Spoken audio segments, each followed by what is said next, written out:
At dahil opisenyo ako, tangko raw kung ano mga kaganapan sa araw ko. Hey guys, ito nga ang araw naman para bumili kami ng aming mga paninda. Paninda pala ni ate. At di ko nga napansin, nagpa-cute-cute pa pala dyan si Rox. Dito ay inutusan niya ako ni ate na kumuha ng eco bag. Sabi ko, ito na lang.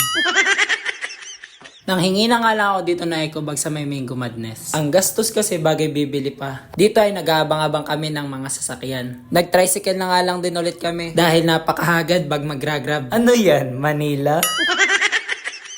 Sa mga hindi nga po nakakakilala sa amin, taga Lopez, Quezon po kami. At wala pang grab dito. At dito ay nag-uusap nga ang kala may seryoso sa buhay. Dito na nga lang din kami mamimili sa may pamilihan ng bayan ng Lopez. Ito lang kasi ang pinakamalapit sa amin at affordable. Kaya no choice, dito na lang kami. Dito ay nagbayad na nga kami dyan. Mahirap kasi kag hindi ka magbabayad, baka mapabarangay tayo dyan. At bago nga kami mamili ay napabili si ate ng buko juice dito. Naman. Okay lang. Mukha naman yun. Dito nga muna kami pumunta sa may parting Taiwanese. Dito kasi kami titingin ng kawali at saka magiging sandok namin. Kala nga namin ay sa baba ang lagayan ng kawali. Pero nung nagtanong kami sa taas pala. Kaya no choice, napataas na rin talaga kami. Wala naman kasi kaming mabibili dito sa may parting baba. At kala ko nga bar yung napuntahan namin. Pundi lang pala ang ilaw.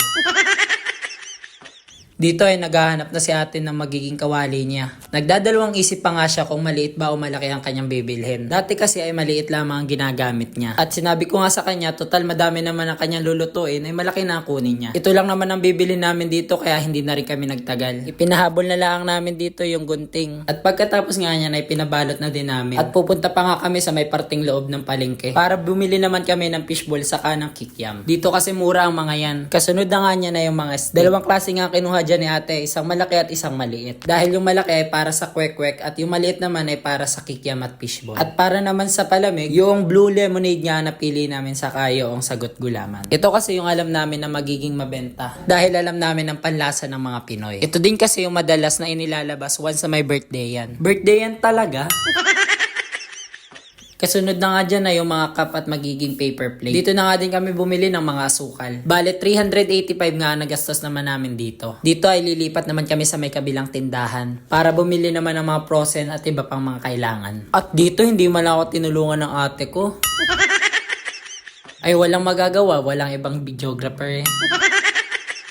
Dito na nga kami bumili kagaya ng toyo, price, suka, bawang, sibuyas, siomay, at iba pa. Kung gusto nyo nga bumili ng mga frozen foods, ay dito na kayo bumili sa may Jojo and Daisy. Dito kasi ay mura ang mga bilihin kagaya ng mga frozen foods. At habang binabalot nga ay pinatawag ko na si Ate Julia ng tricycle dyan. Dahil may pasok pa kami ng alas 5 dyan. Kaya medyo nagmamadali na din kami. Sa mga nag-i-start nga dyan ng negosyo ay hindi naman kailangan malaki ang kapital. Kahit maliit, basta marunong ka magpaikot, ay talagang kayang-kaya mo yan. Hanggang dito na nga lang ulit ang aking vlog. At kung napanood mo to, paki-follow naman ako. Maraming salamat!